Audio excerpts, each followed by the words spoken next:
reasons why we're doing this today, because this was based on feedback that we've gotten from you, the community, to come out and basically do a safety walk, and for you to give us, and so we can glean information from you of exactly what you're seeing, what you would like to see, and just to gauge and see if some of these things are doable. We really want to be engaged with you. We want to make sure that we're doing things as possibly the best that we possibly can. So we brought a lot of good, fantastic resources, and hopefully the biggest message is, short of the police doing these type of walks, this is nothing more than you guys can do yourselves as a community. Go out and walk the neighborhoods. This is all part of Block Watch. This is all part of making your neighborhood safer, and that's what we're after. So what we're going to do, we're going to take a brisk walk, and if you see something out of the ordinary that you might want to see done better, click back or anything like that, let it be known. If you have questions, fire those questions at us. We'll be happy to answer those questions. And we're going to proceed here through Emma Schmitz Park, and probably just hang a quick U-turn, and we're going to end up in Mequon-Mooks over there. So I know a lot of you have certain specific questions. If you don't really feel comfortable with asking some of those questions here, we'll be happy to give you our business cards where you can get to us at a later time. But we really want to do things like this in response to giving you guys better service. Okay? We appreciate that. Not a problem at all. We're happy to be here. As you can see, engaged in the last few days, we've been very, very busy doing some extracurricular things. Yeah. But I'm going to tell you, that had obviously a tragic resolution with the demise of our suspect, but without the partnership from the citizens, making sure that if they see something odd and out of the ordinary, they're calling us up, even with the limited information they had. Each and every response that we had during that tragic event was something that we really, really want to jump on and give 120% to. And that partnership with the community, along with our officers that were out there, and everybody on the Salem Police Department, as well as other city agencies, did a fantastic job. Can't say enough about that. And obviously, we got our bad guy, and that tragedy ended. So we can't push that enough.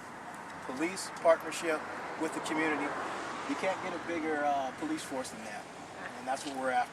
Everybody doing a good job and we appreciate it. And really being out there for one another.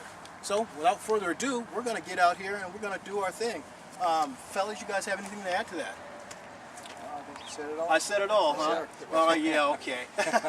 Well, let's go see what we can see. And like I said, if you see anything out of the ordinary, you got some questions about lighting, cutting bushes back, let it be known. Let's go for it. Okay. Oh, go ahead. Just before we do get started, there's a lot of things that already have been done on the part of the Parks Department. So, Carol, do you want to say a little bit about what already has been done in this area? What has been done? Yeah. Actually, last March we came in. There used to be a hedge over there, which we kind of meant to take out, and it didn't really serve a purpose. So that opened up the area so you can see into the park better from. That's wonderful.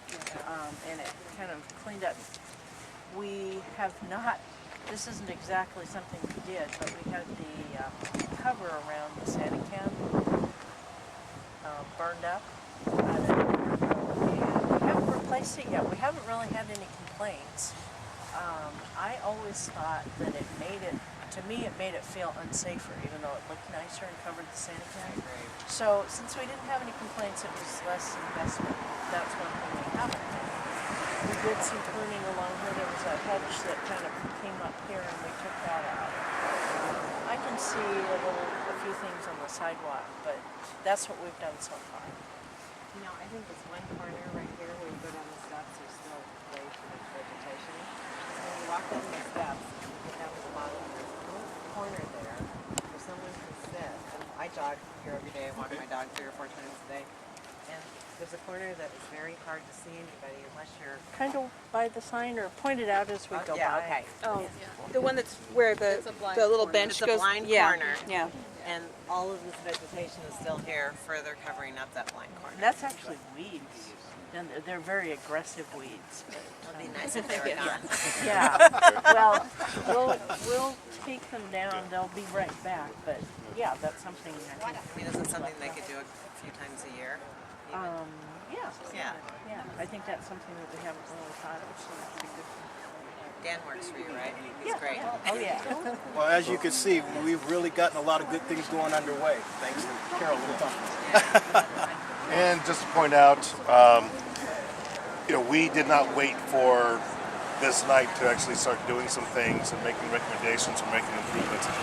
A lot of these officers have been walking through this area. I think Ken was actually up in the Mi'kmaq Moose Trail area just this past week, right? Well, I've been up there a couple different times. One of the things that I was looking for is just any signs of if you have anyone maybe camping out or living up in the hill or anything like that. Haven't seen any signs of that.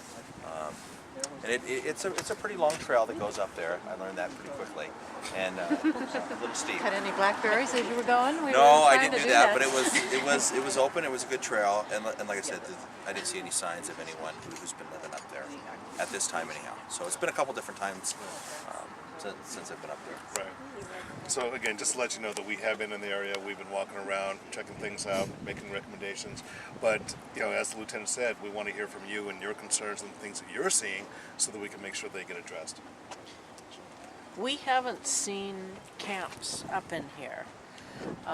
We like to hear about them really early. We'd rather get in quickly and tell people that it's not acceptable to camp rather than come in and find a camp that people have known about but's been building and building and people have gotten entrenched. We do see some kind of Friday night fires up here, but those aren't usually places that we've found people are staying overnight. I would say at the entrance to the trail at this point, the trees are hanging down pretty low. So it's right at the trailhead when you turn in. It used to be very clear and wide open visage up to that next. A little bit of a canopy now. And there is a little bit of a canopy now. So, but coming down Jacobson is nice and clear. Excellent. Keep in mind that the officers that you're seeing, I know throughout the warmer summer months, we always put out extra patrols, so you're starting to see that now. We started that a couple months ago, and we're probably going to intensify that as the months grow warmer with more activity down here. So if you see something that you like, please let us know. We really want to gauge ourselves to see exactly how we're doing out here. And if it's something that you see you don't like, please let us know so we can adjust. Okay? All right. Let's see what we can see.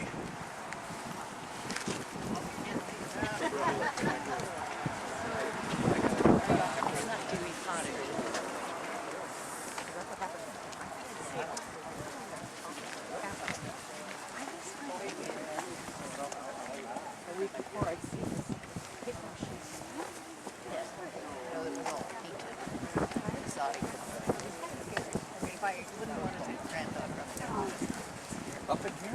Yeah. Right up there. I'm trying to think. There were a couple of reports that came in. I remember I saw some things that just people were starting to report it. So if you come down, It's a little bit of an issue, but really it's just a matter of if you walk down and you don't look over that side. Well, if we could come down here because it's just not something that you can see down through at all. If there was a light that illuminated that area too, it helped the time. This street light casts a shadow down across this corner, and if you look down here, I mean, there's this great blind corner. If you're not checking and you come down around those steps, then Yeah. But you can tuck yourself right up in that corner. Yeah, you could really, because it is completely shaded. The other lights don't come down. Right. Even when there's no vegetation on these trees, it just happens to be kind of this little triangle of darkness right there. Well, this is one of the areas City Light came out, and if they were going to add a light, they would add it here Yeah. and the next I think one. that'd be perfect. That would help a Our ton. one concern is sometimes people come down here for, it looks like contemplation and privacy. So you would lose that a little bit, but it would get the areas that people. But really what happens down here in the summer is people come down here and graffiti that whole wall. Yeah. That's what happens down here. Well, as always, when you start looking into the fall and hours of darkness, But I very much appreciate having a space for more that. of an issue. Other times, I'm glad that's being considered.